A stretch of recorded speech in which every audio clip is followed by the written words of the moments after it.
Mart, en el fons, és un dels passos intermitjos que hem de fer per establir-nos en el sistema solar, no només viatjar o estudiar-lo, sinó desenvolupar activitat econòmica. Mart és una fita a mig termini, no és una fita immediata, almenys des del meu punt de vista. És una fita que ens permet enfocar la recerca, perquè si no l'espai de paràmetres és infinit i costa saber cap on anem. I un dels passos, de fet, abans de posar-nos seriosament a Mart és segurament establir una base a la Lluna que no serveixi només per anar allà a plantar una bandera i enviar 3 o 4 astronautes per fer activitats, sinó per desenvolupar una economia espaial en l'òrbita de la Terra on es faci combustible per coets, on es construeixi, on es desenvolupin materials, on es faci recerca també des de la Lluna i també comencem a aprendre a viure a l'espai. L'exploració de l'espai, i en particular de la Lluna, els asteroides, l'espai proper, no és només anar, deixar la Terra per començar a viure a l'espai, sinó una mica integrar l'espai proper al que és l'economia de la Terra, a la civilització. No és anar en un exercici d'escapisme, sinó de començar a fer activitat i integrar totes aquestes activitats en el que fem al dia a dia. És una mica el que passa amb l'òrbita baixa, on tens els satèl·lits, les xarxes de comunicacions. No només es fa això, sinó que formen part del nostre dia a dia i això hauria de ser una mica l'objectiu. Es construeix una infraestructura, es crea una activitat en l'espai que permet que puguin passar coses sense necessitat d'estar fent llançaments contínuament i una mica, a poc, això es va integrant en el dia a dia. Arribarà un moment, al principi haurà d'haver-hi una inversió molt important, això està claríssim, però sí que arribarà un moment en el que ja no seran fluxos només cap amunt, sinó que serà bidireccional en el sentit que hi haurà materials amunt i avall, segons quin tipus d'activitat i algun tipus d'activitat econòmica manufacturera es farà a l'espai directament, i repercutirà a la Terra no tant en materials explícits que es porten, materials espaciosos, sinó en una mica més l'economia aquesta més tova de serveis que pugen amunt i avall.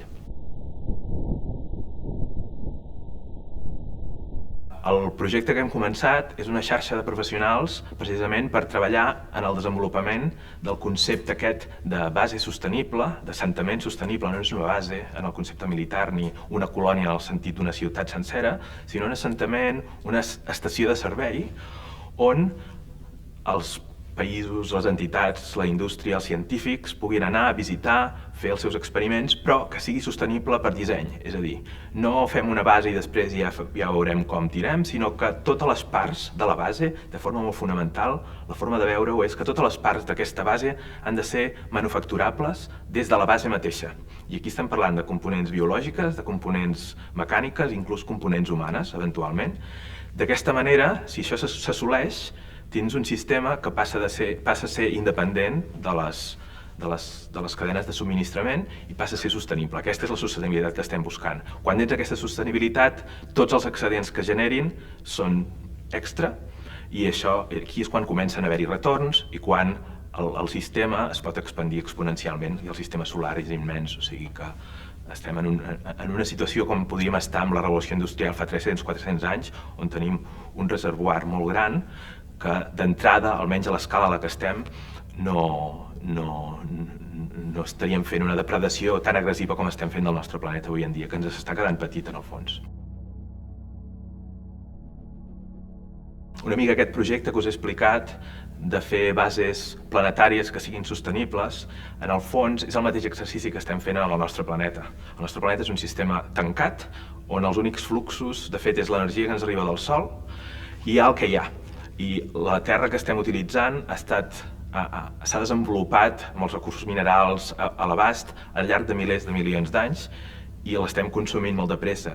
És a dir, si podem construir o podem concebre aquest sistema de base planetària tancada, sostenible, on tots els fluxos materials són tancats, en el fons el que estem fent també és treballar conceptualment per la idea aquesta de mitigar el canvi climàtic, de mitigar hi ha moltes sinergies entre aquesta idea d'una economia tancada, una economia circular i intentar solucionar els problemes que hi ha al món. I per això penso que és una oportunitat doble que tenim, és aquest el projecte al que estem treballant, de desenvolupar aquest concepte de bases sostenibles, però també amb aplicació directa a problemes de la Terra.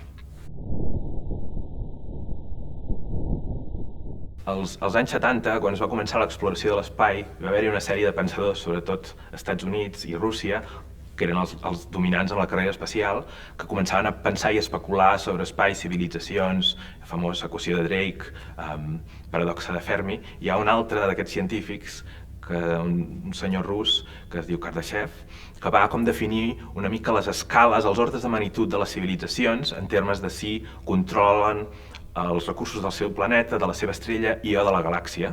I això va amb nivell. Si ets 0, vol dir que simplement subsisteixes. Si ets 1, vol dir que ja controles tots els recursos del teu planeta. 2 seria el del sistema solar i, per tant, de la teva estrella. 3, galàxia.